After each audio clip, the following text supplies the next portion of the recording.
एक 25 साल का लड़का था, उसका नाम था मोहन। वह बहुत गरीब था। उसके माता पिता मर चुके थे। वह एक सेठ के यहाँ काम करता था। जो पैसे उसे मिलते थे उससे थोड़ा बहुत सामान खरीद कर घर आता और 4 रोटियां बनाकर खाता और फिर सो जाता। एक दिन की बात है, मोहन 4 रोटियां बनाकर हाथ धोने गया। जब वापस आया तो देखा कि उसकी एक रोटी कम है। दूसरे दिन भी ठीक यही हुआ।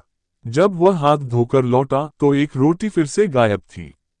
वह पहले से ही परेशान था और रोटी कम होने की वजह से और भी बेचैन हो गया। तीसरे दिन जब उसने 4 रोटियां बनाई और हाथ धोने गया तो लौटकर देखा कि एक मोटा सा चूहा उसकी रोटी लेकर जा रहा है। वह दौड़कर चूहे को पकड़ लेता है। चूहा बोलता है, अरे भाई, मेरे हिस्से की रोटी तुम क्यों खाते हो? मुझे मेरी रोटी ले जाने दो। मोहन ने कहा, मेरे पास ज्यादा पैसे नहीं हैं। मैं पहले से ही परेशान हूं। अब और बेहाल मत करो। चूहा बोला, कोई है जो तुम्हारे सभी सवालों का जवाब दे सकता है और तुम्हारी मुश्किलें दूर कर सकता है। मोहन ने पूछा, वो कौन है? चूहा बोला, नीम करोली बाबा। वह तुम्हारे सवालों का उत्तर दे सकते हैं, पर उनका आश्रम यहाँ से बहुत दूर है। मोहन ने फैसला किया कि वह नीम करोली बाबा से मिलने जरूर जाएगा। अगले दिन उसने सेठ से छुट्टी ली और आश्रम की ओर निकल पड़ा। चलते चलते वह काफी दूर निकल गया और थक गया।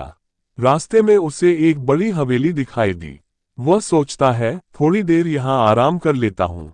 हवेली के आगे एक पेड़ की छाया में वह लेट गया। तभी हवेली की मालकिन की नजर मोहन पर पड़ी। वह उसके पास आई और बोली, तुम कौन हो बेटा और कहाँ जा रहे हो? मोहन बोला, मेरा नाम मोहन है और मैं अपने सवालों के जवाब जानने नीम करोली बाबा के पास जा रहा हूँ। वह बोली, बेटा तुम बहुत अच्छी जगह जा रहे हो। क्या तुम मेरे लिए भी एक सवाल पूछोगे? मोहन बोला, जी जरूर, आपका क्या सवाल है? मालकिन बोली, मेरी एक 20 साल की बेटी है।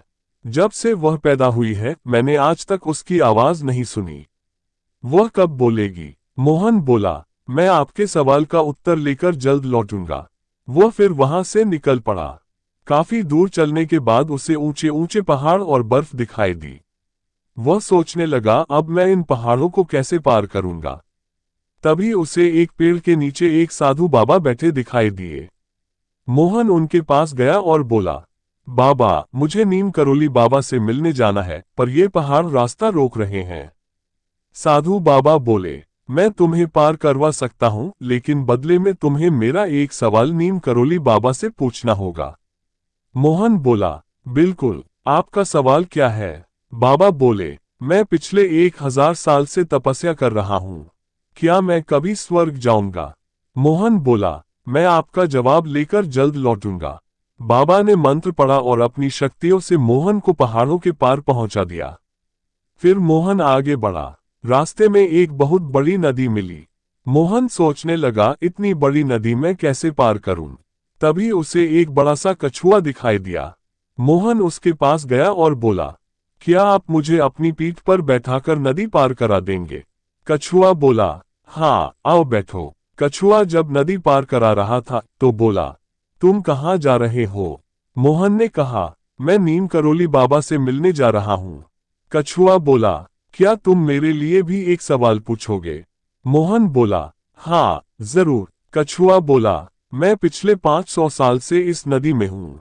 मैं ड्रैगन बनना चाहता हूँ। मैं कब ड्रैगन बनूंगा? मोहन ने वादा किया कि वह उसका उत्तर लेकर लौटेगा। कछुआ ने उसे नदी पार करा दी। अब मोहन नीम करोली बाबा के आश्रम पहुंच गया। बाबा ने उसे देखते ही कहा, पूछो क्या पूछना चाहते हो?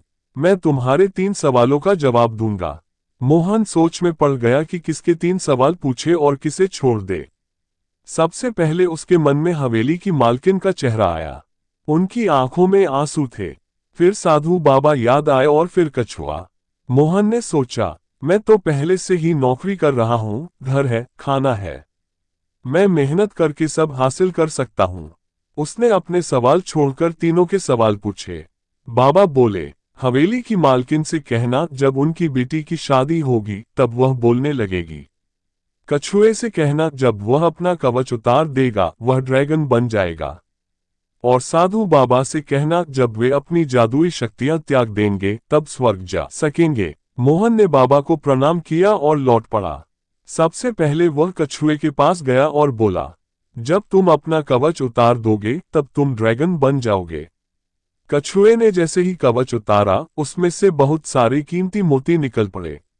वह एक भव्य ड्रैगन बन गया और बोला, ये मोती अब मेरे किसी काम के नहीं, तुम इन्हें अपने पास रखो। मोहन ने मोती रख लिए। अब वह साधु बाबा के पास पहुंचा और बोला, जब आप अपनी जादुई शक्तियां त्याग देंगे तब आप स्वर्ग चले जाएंगे।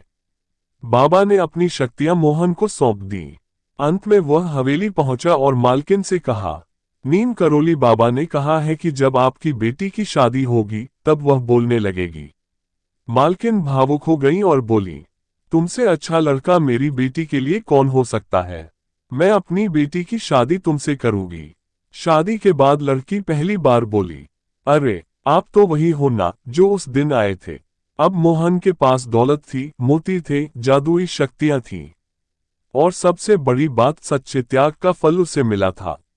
इस कहानी से यही सीख मिलती है, जब तक हम अपने सवालों का त्याग नहीं करते कोई मुश्किल हल नहीं होती।